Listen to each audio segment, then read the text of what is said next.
Good morning, good afternoon, good evening, everyone in your part of the world. My name is Samantha Hung, and I'm the Chief of Gender Equity at the Asian Development Bank, for those that I haven't had the pleasure to meet. A very warm welcome to everybody to today's Asian Impact webinar on the topic of new ways to measure women's work and empowerment. Addressing gender gaps in the world of work is a key dimension of ADB's commitment to accelerating gender equality in the Asia and the Pacific region. And we all know that this area has been significantly impacted negatively by the COVID pandemic. So in today's session, we will discuss new research and approaches to measure women's work and empowerment and the implications for research and evidence policy making. I have the pleasure to introduce our panel today. We have three panelists. The first is Agnes Kusumbing, who is the Senior Research Fellow at IFPRI, the International Food Policy Research, and she will be delivering a presentation. This will be followed by a moderated panel where we'll have two other panelists. The first is Jana Rogers, a professor of the Department of Women's Gender and Sexuality Studies at Rutgers University. And third is my colleague, Yashim Elian-Kaya, who is the advisor of economic research at the Economic and Regional Cooperation Department. So without further ado, I have the pleasure to introduce the moderator for today's panel, who is my other colleague, Declan McGee, and he's the Deputy Country Director at ADB's Mongolia Resident Mission. Over to you, Declan. Thank you, Samantha, and welcome again to everyone for this important session.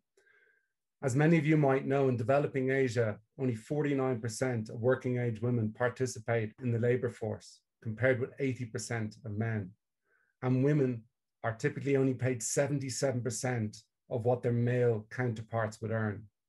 Not only is this not right, but it doesn't make economic common sense. Estimates suggest that between 12 and 28 trillion US dollars could be added to global GDP by 2025 with advancements in female labor force participation.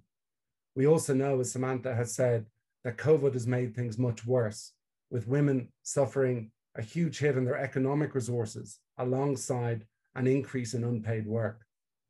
In Mongolia, where I'm based, my colleague Tolman Begsuran and I recently showed that equalizing the labor force participation rates between men and women would boost growth by 0.5 percentage points each year.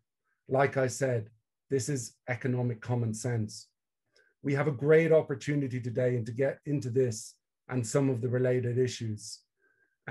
We will have a presentation by Agnes Kusumbing, and we will follow this by a discussion, and then we will open it up for questions and answers, and hopefully a very lively and informative session. So on this note, I'd like to ask you, Agnes Kusumbing, to start your presentation, and I'd also like to remind participants to post their questions into the chat box. Thank you. Great. Thank you very much, Samantha and Declan, for the introduction. And good morning, colleagues. Magandang umaga sa inyong lahat. Thank you for the opportunity to talk about how measuring women's work can help guide policy both in good times and in crisis situations like the COVID-19 pandemic. Next slide, please.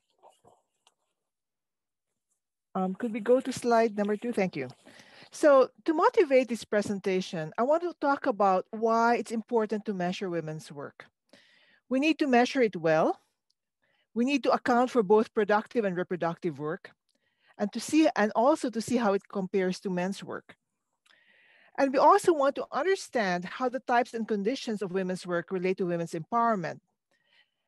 And my presentation will basically start from defining empowerment and agency and show how the methods that we're developing to measure empowerment can help us measure time use and workload. And then we move forward to look at how women's and men's empowerment in value chains, using 2 studies in the Philippines and Bangladesh, can let us know about what the distribution of workload is, and also what are the important policy levers to help empower women in the context of market inclusion. Slide number 3, please. Okay, so in framing this talk, I'm drawing on work which is being done at IFPRI on the Women's Empowerment in Agriculture Index, or the WEA. And this was inspired by Naila Kabir's definition of empowerment. And empowerment is made up of three components. You have agency, resources, and achievements.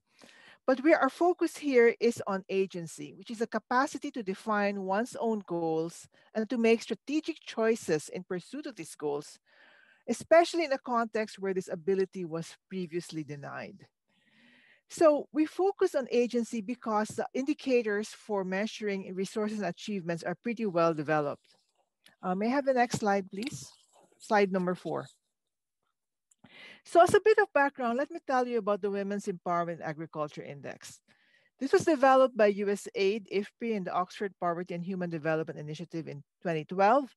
It measures inclusion of women in agriculture.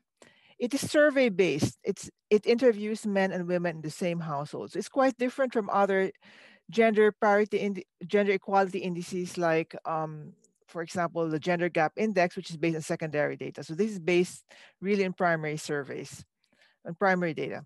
It's designed to look at decision-making and control over livelihoods, resources, and income, importantly, both sole and joint, mostly in agriculture and in population-based surveys. Now, through the years, with investments by the Bill and Melinda Gates Foundation and USAID, and supported by the CGIAR research programs on agriculture for nutrition and health and policies, institutions, and markets, there's been an evolution in the index. We've moved from WEA, which is supposed to be implemented in population-based surveys, to ProWEA, which is implemented or designed to be implemented in agricultural development projects. And now you might be interested to know that versions of the WEA have been used in 56 countries, in 19 population-based surveys, and by 108 organizations. But what's important in the WEA is that because we collect data on women and men in the same household, it allows us to measure gender parity. Slide number 5, please. So there are different versions of the WEA, and I'm not going to talk about all of them because I could spend hours talking about all of them. Basically, if you've ever done poverty analysis, like P1, P0, poverty gap, poverty incidence, these are very similar indicators. They are Alkire-Foster indices, they're additive, they add up, and they're decomposable. So that means that you can actually take up the index and find out what are the factors that contribute to this empowerment. Among the versions of the WEA is the original WEA, which is designed for population-based surveys. There's the abbreviated WEA, which has only 6 indicators compared to the original 10 indicators. And there's a version called the ProWEA, or the project level WEA, which has a core, which looks at 3 areas of agency: intrinsic agency, instrumental agency, and collective agency. And there are optional add-on modules which can tell you more about health and nutrition, livestock, and market inclusion. Also being developed is the iWEA, or the integrated WEA, which is a way of integrating into an existing household survey so that you only need to ask specific questions which aren't already in the original survey. Next slide, please. So WEA metrics allow us to measure women's work, and this is why I wanted to start with this. So if you look at both of these wheels, you will see that in the left wheel, the WEA wheel, the sort of maroon colored one, or it could be brown on your screen, has leisure and workload. And in the multicolored, rainbow colored wheel, you have work balance. And basically, these are collected based on a 24-hour recall module, which is administered both to both men and women within the same household, where care work is counted as a secondary activity. So for example, if a woman is selling little things in a sari store, and she's taking care of her baby with her, the amount of time that she's spending with her baby is counted as 1/2 of the time, and that's added on to the time that she's working in the sari store. Slide 7, please. So we now take the ProWEA to cover an area, to cover multiple stages and different types of activities in the value chain. So this is a ProWEA for market inclusion, or the ProWEA plus MI. So we use existing WEA protocols as a starting point. And because WEA has been very production focused, we expand it to include different livelihoods, such as entrepreneurship and wage work. It's a mixed methods approach. We use both survey-based and qualitative methods. And it's based on work we've undertaken in Bangladesh, the Philippines, Benin, and Malawi. So all those cute pictures at the bottom are from our Philippine fieldwork. So why do we adapt the WEA or the pro-WEA to a value chain or market inclusion question? We're motivated by the interest of various development agencies about looking at agricultural interventions along the value chain. They wanted to look at a way to measure and track change over time in the empowerment of women at different stages of the value chain, as well as to identify opportunities and as well as barriers. May I have the next slide, please? So you have two studies in Asia. One is in the Philippines and the other is in Bangladesh. And they're a bit different. So the Philippines focus on 4 priority value chains: abaca, coconut, seaweed, and swine. And the one in Bangladesh focused on 3 types of actors, 3 types of value chain actors: producers, entrepreneurs, and wage earners. So 3 economic activities. Next slide, please. So I'm going to jump into the results because we don't have a lot of time. So what's interesting in the Philippine results is that, okay, these are not population-based surveys. They're purposive samples across these value chains. We actually find that most women and men on all the 4 value chains covered are not empowered. So we define being empowered as being adequate in 75 of the pro-WEA indicators. So most women and men are not empowered. You had highest proportion of disempowered people in the coconut value chain, but the most empowered people were in the seaweed value chain, and this is like an up-and-coming export commodity. Women-only households were more likely to be disempowered except in the swine value chain, whereas gender parity was high in all value chains. And so even if men and women were by themselves disempowered, they were not very different from each other. May I have the next slide, please? Slide number 10. So what were the contributors to this empowerment? So I mentioned earlier that Alcar-Foster indices are decomposable. So if you look at all the indicators which go into the index, you can actually create some disempowerment bars. And the larger the larger the shaded portion, is the bigger contribution to this empowerment. So the smallest contributions to disempowerment are access to and decisions on credit and financial accounts, ownership of land and other assets, and input in livelihood decisions. But what's very interesting is that the largest contributors for both men and women across all value chains are the lack of respect among household members, and attitudes about gender-based violence. So it's the normative factors that are grounded in culture, in Filipino culture, which are the biggest contributions, which account for the biggest contribution to disempowerment. So traditional gender norms can be disempowering. Next slide, please. So we conduct some regressions on the probability of a man or a woman being empowered, and also the empowerment score, and what's the likelihood of parity. And I don't have a lot of time, so I'm going to just give you the high-level results.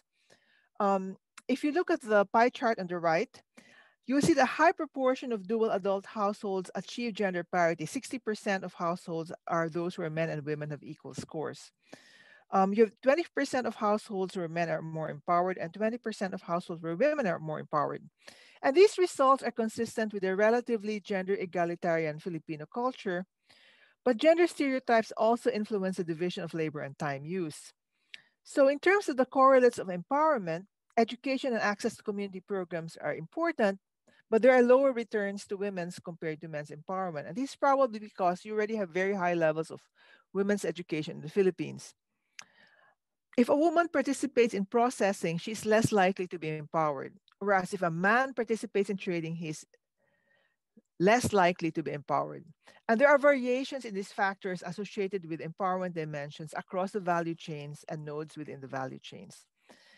So if you look at the likelihood that men and women are equally empowered, these are all affected by their participation in the value chain, their access to public services, and different types of employment, and they tend to have offsetting effects. Often something that will empower a woman will disempower the man. Okay, next slide, please. So let's move to the West and go to Bangladesh. And you have a very different pattern. So we find that men are more empowered than women in all types of dual-headed households. Men from entrepreneur households are the most empowered, and women from producer households are the most empowered. The largest gap between men and women's average empowerment scores are, in fact, in entrepreneur households, and the smallest gap is in producer households. So you might begin to wonder, is entrepreneurship really empowering for women? Not necessarily. So let's keep going to the next slide. Um, what are the biggest contributors to this empowerment? Control over the use of income is the largest contributor to the disempowerment of women in entrepreneur and wage earning households, but the smallest contributor among men. So even though a woman is in a household that has its own business, if she can't control the income from it, she ends up being disempowered. And two things contribute to disempowerment for both men and women: the lack of group membership and the lack of membership in influential groups. Next slide, please. So highlights from the regression results. The results are consistent with the South Asian pattern, which shows greater gender disparities favoring men. So if you look at the pie chart on the right, men are more empowered in 53%, close to 53% of dual adult households. Men and women have equal scores in 40% of households, and women are more empowered in only 7% of the households. And if you look at the correlates of empowerment, a woman is less likely to be empowered if she's in an entrepreneur or wage earner household relative to be a producer. There is a South Asian pattern that more wealthy households are those where women are more disempowered. And education is more strongly positively associated with men's empowerment than women's. So in terms of the likelihood of equally empowered men and women, this is lower in entrepreneur and wage earning households, and it's lower in wealthier households. Now let's move to my last slide. So what I've tried to show in this very brief presentation is that developments in measuring empowerment can help us understand women's time use and work. Collecting data on both men and women helps us to better understand gender roles and how these roles determine the workload. The data on time use and empowerment can also help inform COVID-19 responses. Who is being affected more and how? And this varies a lot across contexts, but it also varies according to gender roles. And as markets transform, as we move towards a recovery, it will be important to look at how these changes affect men's and women's empowerment and gender parity. Thank you very much. There are resources, and also if you go to the IFPRI WEA Resource Center, which is wea.ifpri.info, you can find a lot of materials there. Thank you very much. Thank you very much, Agnes, for this thought-provoking presentation. What I wanted to do, Agnes, is if it's okay with you, just before turning to the other panelists, we have got two quick questions in the Q&A that have come in from UN Women that are very relevant, I think, to your presentation. So can I just quickly ask these of you, because I do think they'll be helpful for the broader audience in terms of understanding your work. So one is, how do you compute indicators on care work as a secondary activity within the constraints of having only 24 hours?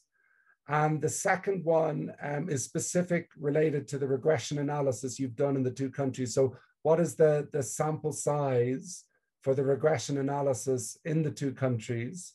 And was it a purpose selected sample? Agnes, would you be okay to answer them now, or do you want me to turn to the other panelists and then come back to you in a few moments? So the 24-hour recall module has a list of very many activities. And when you answer it, you can use either a paper questionnaire or computer-assisted or CAPI, or personal interviewing. The interviewer basically notes down what's your main activity and whether you're doing a secondary, are you doing something else at the same time? Are you taking care of a child at the same time? So you're able actually to log the amount of time being spent on both the primary activity and on the secondary activity. Now we made a judgment call by weighting the secondary activity as 0.5, but you can play around with the with the weights. But this methodology was informed by the Lesotho budgets time budget survey, and it's well documented in our in the papers which are in the resources slide. And we also have a YouTube video showing one of our really talented and innovative Bangladesh collaborators who showed you how to administer this, because people often think that 24-hour calls are difficult to administer. He really has it down to an art. So this is my colleague Zihad Hassan from Data in Bangladesh. Sample size. We had 1,600 households in 4 provinces in the Philippines. And they were purposively selected. And if you go to this is discussed more in greater detail in the Malapit et al. Paper, which is in the resources slide. In the Bangladesh sample, we had 1,200 households in 5 districts in southeastern Bangladesh, and that is discussed in greater detail in the Raghunathan et al. Discussion paper, also in the resources slide. Thank you very much, Agnes, and I appreciate you quickly taking those questions straight afterwards. Let me turn now to the other panelists, and I want to start with you, Jana, and then I'll come on to Yeshim afterwards. So, Jana, the question for you is, when you co-edited the special issue of Feminist Economics on the intersections between women's economic and reproductive empowerment, you encountered some challenges with data and measurement. I wonder if you could tell us all a little bit about what those challenges were and how they can be overcome. Of course. Thank you, Declan, for the introductions, and Samantha as well, and to the organizers of this fantastic webinar. And Agnes, I loved your presentation. And as we talked about in our preparation for this webinar, in my work as associate editor for World Development, I see, your research with your co-authors on the WEA and the pro-WEA and now the IWEA cited all the time. It really is, it seems like the bread and butter of cutting edge research on women's empowerment. People are using your index. I see it a lot in the papers that get submitted to World Development. So thank you for this really valuable work. And I enjoyed hearing more about it. So in your introductory slide, Agnes, you mentioned the need to account for both women's productive and their reproductive work. And often when we talk about reproductive work, we consider, all work happening within the home to support families and livelihoods.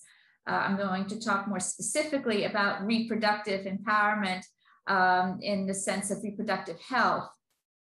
And our journal, Feminist Economics, had a special issue about a year ago on the links between women's productive work, as you called it, or their economic empowerment and their reproductive empowerment.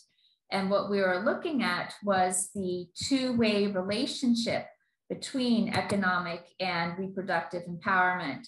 So in going in one direction, the decision to work, for women to work, and the quality of work that women have access to depends on a number of things, including their childbearing and their access to reproductive health care. But this relationship, however, between employment and fertility is likely to be endogenous.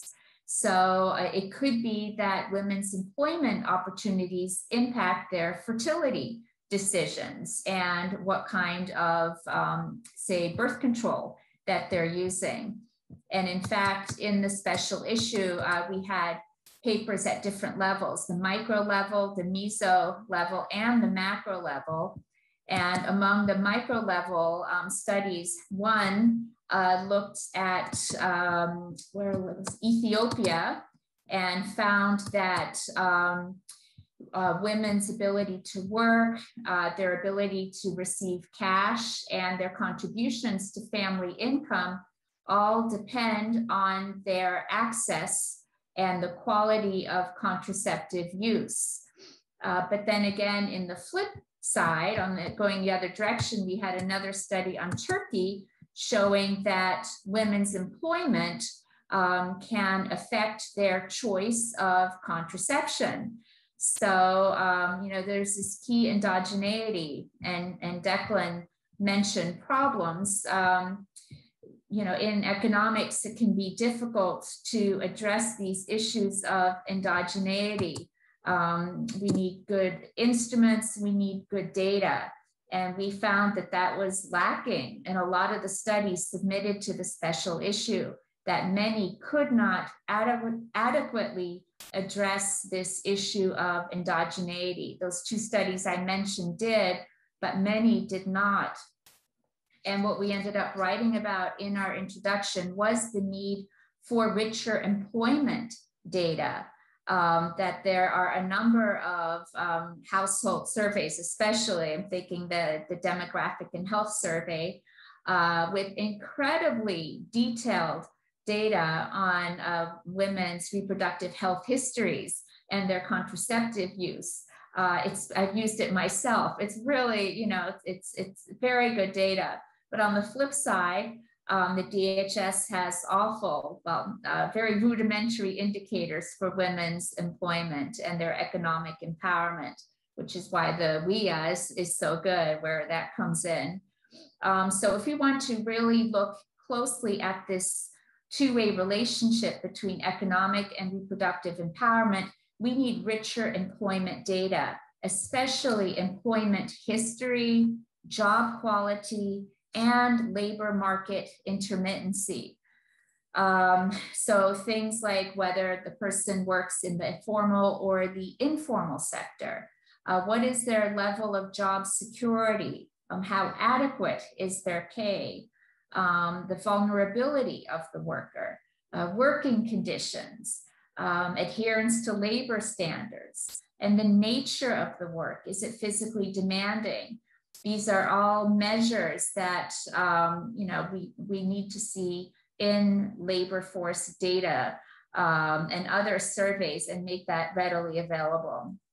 One thing I'll put in a plug that I did some work with Joe Sveglic, one of the organizers of this webinar, and we came up with a measure of a way to get around the lack of information on women's labor market intermittency. In using regular labor force data, we could construct a pseudo indicator of experience. So that was one way to get around it. But bottom line is we need better surveys on employment and richer employment data. So I will stop there. I think I had 5 minutes, and that was roughly 5 minutes.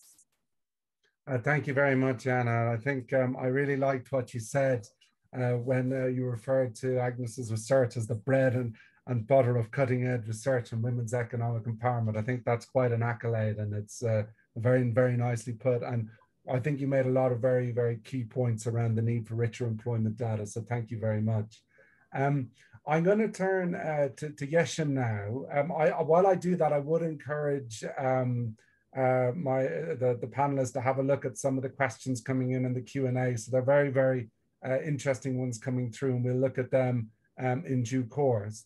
But Yeshim, you are currently engaged in exciting new research looking at digital platforms and how they contribute to creating jobs.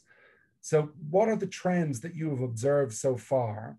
How will the digital transformation of our economies affect women's jobs?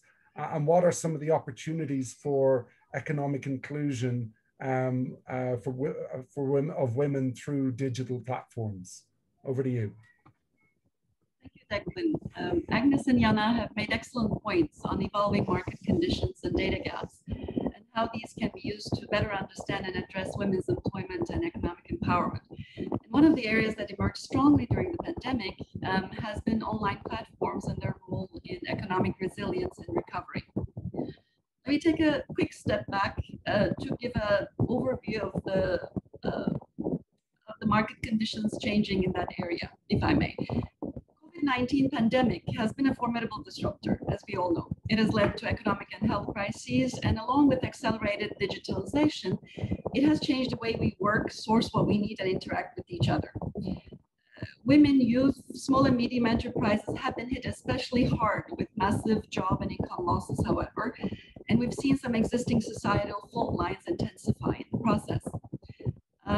International Labour Organization estimates that in 2020, about 114 million people lost their jobs, with large reductions in labor income, with about 1 out of 20 women losing their jobs in 2020. Across all regions, women have been more likely than men to become economically inactive, dropping out of the labor force during the crisis. And when we look at the statistics, we see that most of these draw from measurable formal sector jobs. It is estimated that there are over 2 billion women and men who make their living in the informal economy. The most vulnerable have had a harder time coping with the health and economic crises, recovering, and they may have a harder time in rejoining the labor market unless evidence-based policies can help course correct early on. Governments have rallied to support people and businesses. In fact, our COVID-19 policy database indicates that ADB members alone have pledged over $28 trillion to combat the health and economic crises resulting from the pandemic. Online platforms particularly have been a lifeline during the pandemic by creating jobs for existing offline businesses that moved to or expanded their online presence during the COVID-related mobility restrictions, and by creating new opportunities for gig workers and the so-called entrepreneurs by necessity, those who are unemployed, who have no other employment opportunities, those with less skills, they've come through.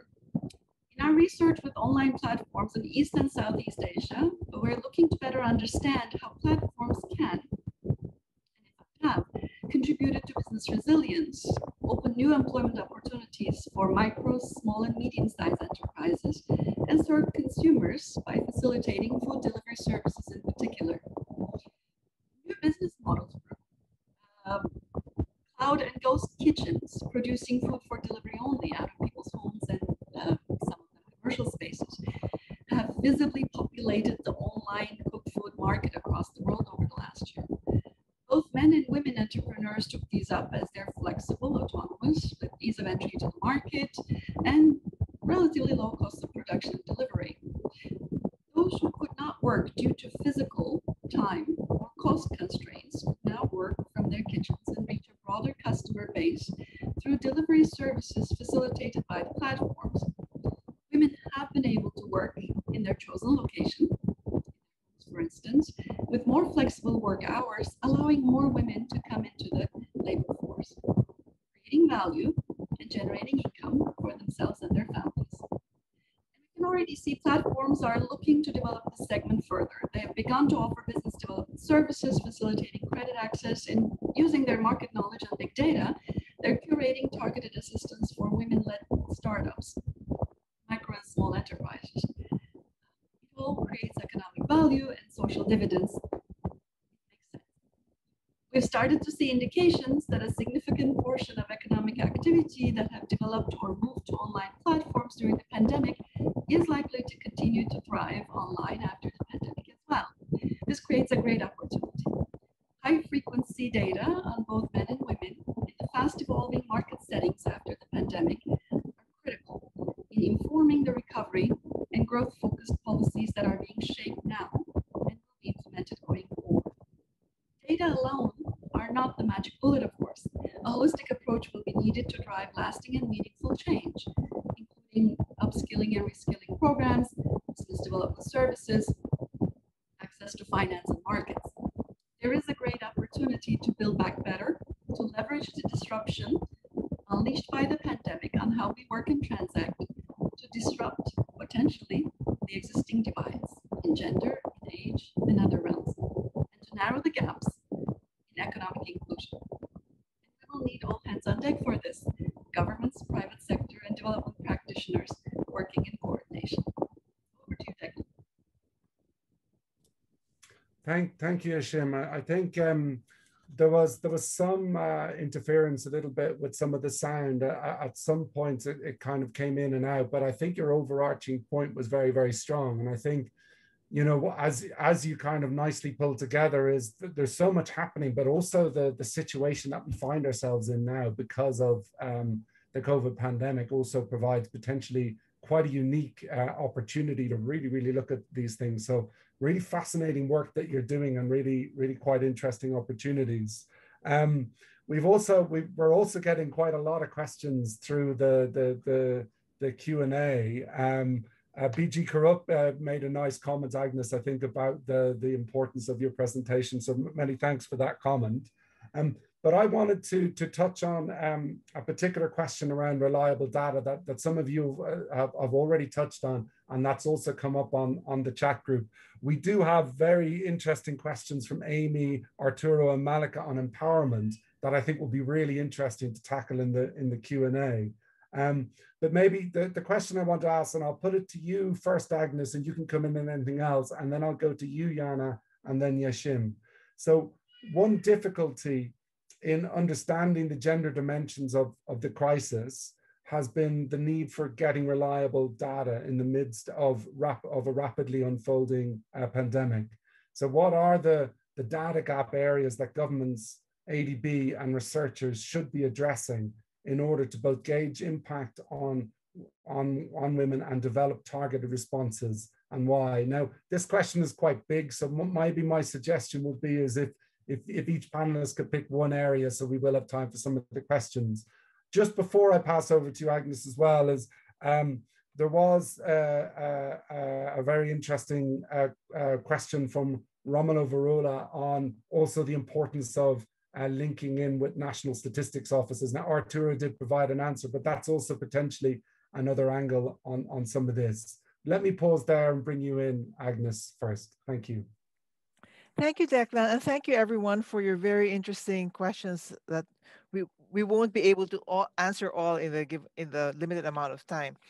There have been many efforts to try to get reliable data during the pandemic, and I'm sure that many people in this room have participated or designed phone surveys, which we've been using a lot to track pandemic responses. I can think of phone surveys as well as administrative data, or data which is collected routinely by service providers as a way to track what's actually going on.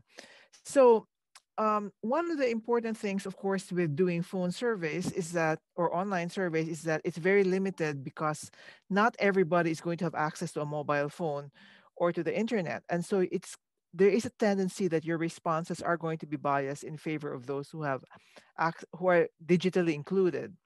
But another issue that often comes around when doing phone surveys, especially if you're surveying about gender issues, is that usually women are less likely to have access to their own mobile phone. And so there is a tendency that they may be observed, or that if they're being interviewed, the phone might be on speakerphone. So some of the surveys, for example, that my colleagues at IFRI have been doing have shown, in fact, that there's a very high of speakerphone use or of eavesdropping. So you can't really guarantee the privacy of the respondent. I think the link to National Statistics Office is very important, not just with the pandemic, but also going forward. And I think I want to make a plug for the 50 by 2030 initiative, which is trying to include more indicators of women's empowerment. And we are working with them to help develop these indicators. So hopefully down the line, we will be able to have gender data that are nationally representative and collected more regularly. Thanks. Thank you, Agnes. Let me put the same question to Yana. And Yana, I also just want to flag that Nisha is also, in response to what you said, also wondered whether a partnership with the ILO would be a way to potentially get some of that richer employment data. But maybe over to you, Yana, for the overall question and any thoughts on that quickly. Yes, I would love to see, the ILO partner with governments and other international organizations in order to enrich the labor force data that the ILO already provides, which is wonderful because it's cross-country, allowing for comparisons across countries. In terms of COVID-19, I was involved in another special issue of the journal Feminist Economics on COVID-19. And one thing that we saw was, very rich data available on COVID-19 cases and mortality disaggregated by gender around the world, and pretty good employment data and what's happening with COVID and employment by industry and by gender in many countries. And the ILO has been fantastic in terms of providing timely data by gender on employment across different countries. What we noticed in, again, accepting papers was a big gap in data on domestic violence. Very few people submitted papers on domestic violence. I haven't seen much work on that. And I think one of the reasons is what Agnes was alluding to in her remarks, is the sensitivity of questions around domestic violence and getting people to answer those questions either by telephone, as Agnes is talking about, or even in an internet-based survey, an online survey. When people are living in unsafe situations, they may not feel comfortable or be safe in answering verbal surveys or written surveys on domestic violence. So I think that's a big data gap that we noticed in putting the special issue together. There's also a data gap in terms of the status of migrant workers and how they've been doing during the domestic crisis. Some are in legal limbo, they've lost their jobs and they cannot go home because of travel restrictions. And many have been exempted from national relief packages. And the other data gap that we saw, or just people were not really writing about it, was the elderly and employment of elderly. Many grandparents are still working or providing care for children. It's not only elder care and people taking care of the elderly, but some of the elderly are taking care of children during the pandemic. And we're not seeing a lot of information about that, even though we're hearing that that is happening quite a bit. So I think I would like to see more data and interest in some of the economic activities of older people, and not just the fact that elder care has increased during the pandemic. The elderly are also caring for children. And I'll stop there. Thank you very much, Jana. I'll now turn to Yeshim for you to come in on the same question, Yeshim. Thank you, Declan. Allow me to bring in private sector on this. Online platforms are really well positioned at the moment with rich data on markets and key stakeholders in those markets. And they have been cultivating this information and data in order to curate targeted programs, not only for their own business models and development purposes, but also to curate programs to develop their merchant partners and help them be more sustainable, improve their resilience during the crisis period, help them expand their businesses. There's a great opportunity there. We've been seeing quite a few grassroots-driven and private sector picked up programs such as Data for Good initiative over the last few years that have been developing means of gathering data, capturing it, and using it to help identify policies that could draw results in the intended direction. And there have been opportunities also very well taken up by both governments and private sector, including online platforms, to combine forces to combat the scars, economic and health sector included, that COVID has wrought upon economies around. We have a precedent. We have a well-positioned partner who understands the market or have data on the market as well, and key stakeholders, and governments that are already using those partnerships and collaborative efforts in order to help shape policy and support both the private sector initiatives, or workforce, as well as supporting the people that benefit from those initiatives, both consumers and merchants. It'll be very important to look at opportunities that can be further developed with private sector provided information, distilled information that can inform policies and create inclusive policies going forward. Thank you. Thank you, Yashim. Again, I think what's really interesting about the answers to those questions from all of you was that you all did approach it from a slightly different perspective.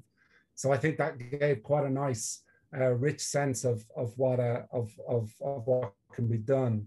What I wanted to do is, the problem with this is there's always so much that we could keep on going and saying. So what I did want to do is I wanted to bring in some of the questions that have been coming through on the chat.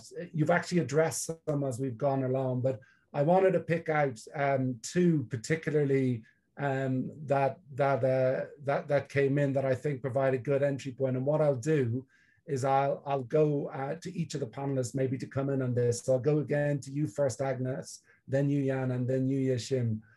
What I'd also encourage you to do is do have a look through the Q&A, and if there's something important being asked there that I'm not picking up on, do flag it, because we won't have the time to answer everything, unfortunately, in this session. So the two questions I wanted to highlight is one from Amy Hampel, and this one says that for women in the Philippines and Bangladesh, education programs pose lower returns in terms of employment.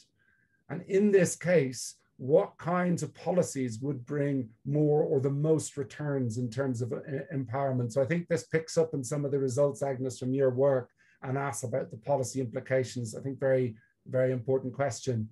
Arturo Martinez also asked a question, which I think is interesting. His question is entrepreneurship more empowering for women in specific economic sectors over others? And if yes, which sectors? So let me pause. As I said, if there's others you want to tackle, do tackle them. But let me pass over to you, Agnes, for a first stab at one or both of those. Thank you, Declan. I thought these are very interesting and challenging questions, and I'm not sure I'm going to be able to answer them completely. The one that I found very interesting was like what kind of policies would bring about the most returns in terms of empowerment. And I think that it really depends on the context. So a policy recommendation in the Philippines is not going to be the right policy recommendation for Bangladesh. So I'm going to sort of deal with the question sequentially. So in the Philippines, what we've seen is that factors associated with gender norms, the lack of respect within the household, attitudes towards intimate partner violence are the biggest sources of disempowerment. So that might be where I would start. Maybe work closely with children so that they can have a more so that gender stereotypes don't get entrenched. Work with communities, work with men, so that you start beginning to change gender norms. But another thing I think that is possibly applicable to both is to remove some very gender-specific barriers to women's labor force participation. One of them is lack of childcare. The other one actually is sexual harassment in the workplace, workplace safety. I think these are issues that that women, both in the Philippines and Bangladesh, face as they try to enter the labor force. That sometimes they get sexually harassed. It's very important to protect them. And the last thing that I want to emphasize is that entrepreneurship is not a panacea. It's very easy to say, oh, let's just make all the women entrepreneurs. They can start their, cute little small and medium scale enterprises. Well, it's not always the case that it's empowering. And we see this in Bangladesh. Being an entrepreneur household is not necessarily empowering for women. And some of it is because a lot of what is classified as entrepreneurial activity at very small scale, low return, full of drudgery, and possibly even hazardous activity. And so what can we do to make entrepreneurship attractive is maybe look for sectors which are promising, where women can get trained, where they can get business training, where they can get skills training, and also attitudinal training, because a lot of the soft skills has been shown to be quite important in entrepreneurial success. So thank you for the question. I'll stop here. Thank you very much, Agnes. I think you make a lot of very, very important points there. And Jana, can I bring you in at this point? Sure. Wow, it's hard to follow up on Agnes. You really covered it nicely. The one thing I would add for both countries, but especially the Philippines, because we've talked about this in our earlier discussions, would be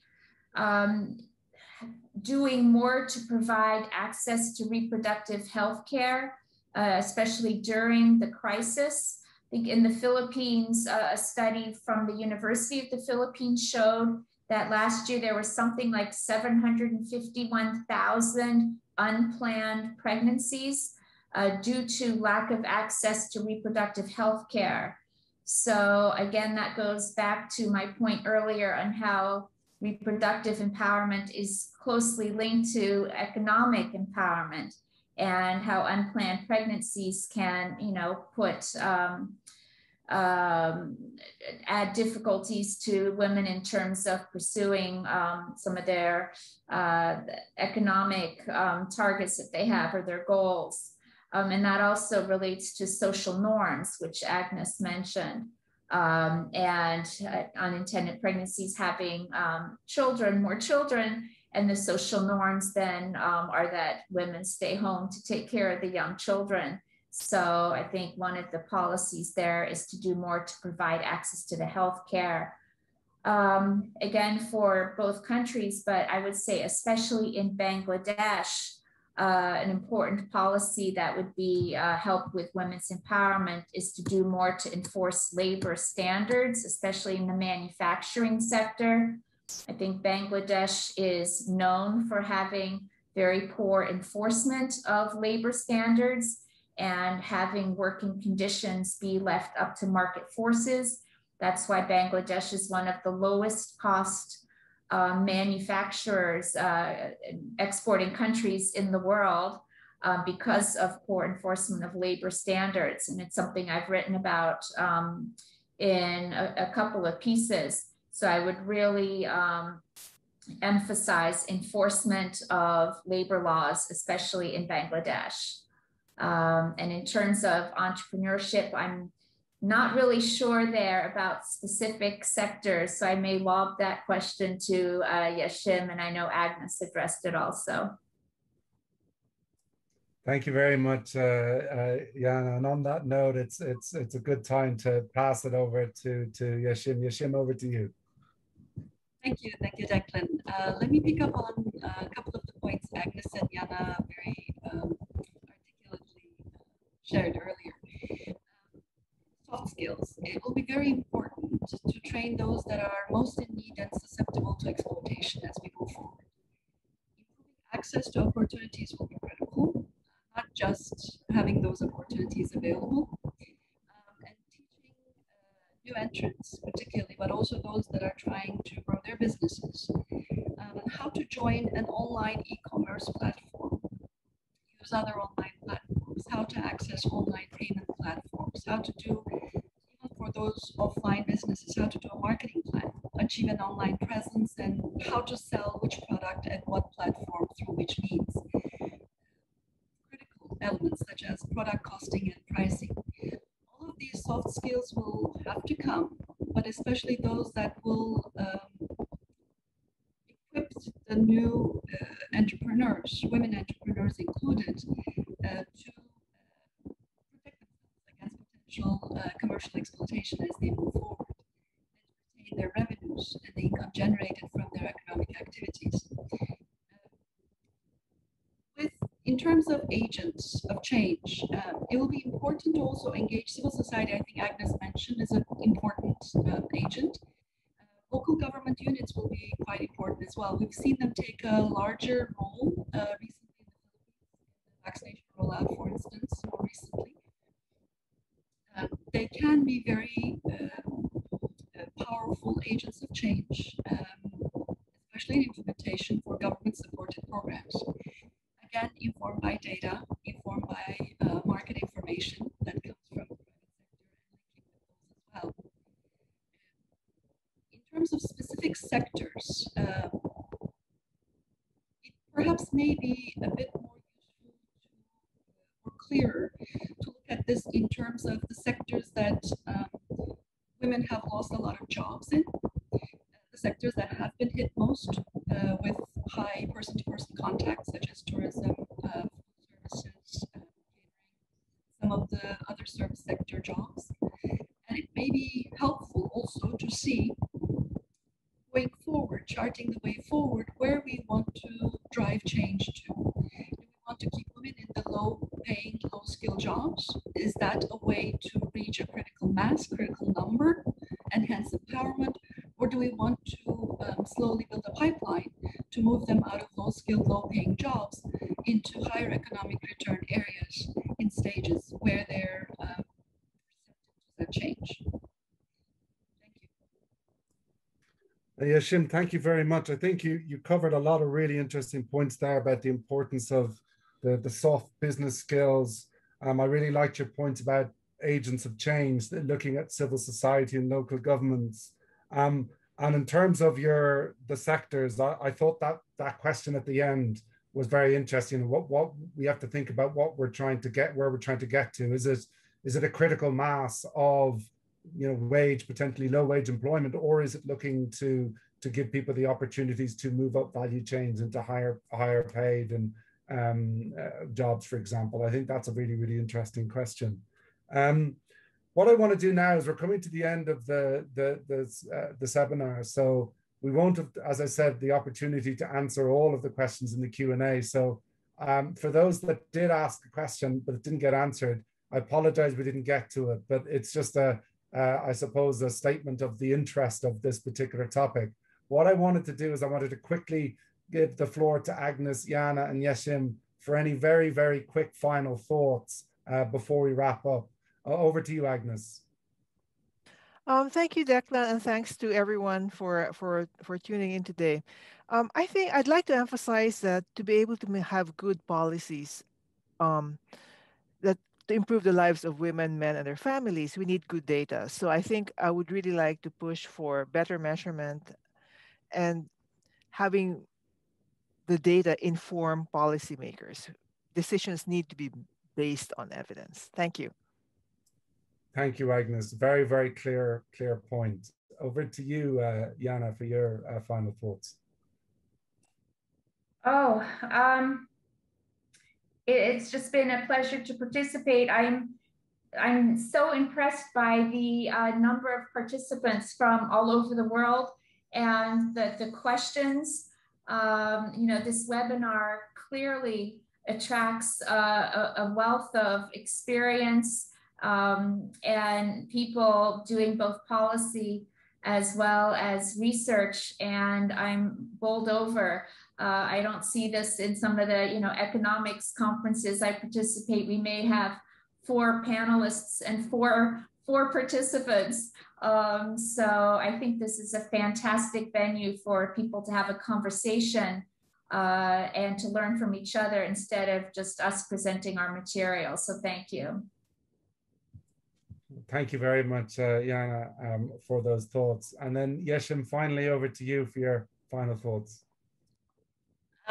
Thank you, Declan. And it's been a great privilege to be part of this panel and to have this opportunity to talk about some of the work that we have been doing and share areas that we can look at together further. One final thought from me is we can improve what we don't measure. We have a unique opportunity now to leverage recent disruptions caused by the pandemic and the growing capacity to track and assess economic developments in real time. We can use those to increase economic inclusion and create more value to build back better. Thank you very much, Yashim. And I'm going to bring the session to an end now. I want to start by thanking Samantha for being our host. I want to thank the Asian Impact team for all the work they've done to make this session happen. And I want to thank ADB's Gender Thematic Group for all the work that they've done in this regard. I'd also like to thank the panelists for really, really interesting topic and discussion, lots of thought. I think this will be in our heads for the rest of the day and onwards. And lastly, I wanted to thank the participants. Really great questions, very thoughtful, and really appreciate your attention today. And the last thing I want to do, if you don't mind, is just to put a plug in for the next Asian Impact webinar on the bond market guide for Mongolia on the 19th of April. So you can come and join me again for that. And that, again, I hope will be a very interesting session. And on that note, I want to thank you all and end the session. Have a good morning, good afternoon, or good evening, wherever you are.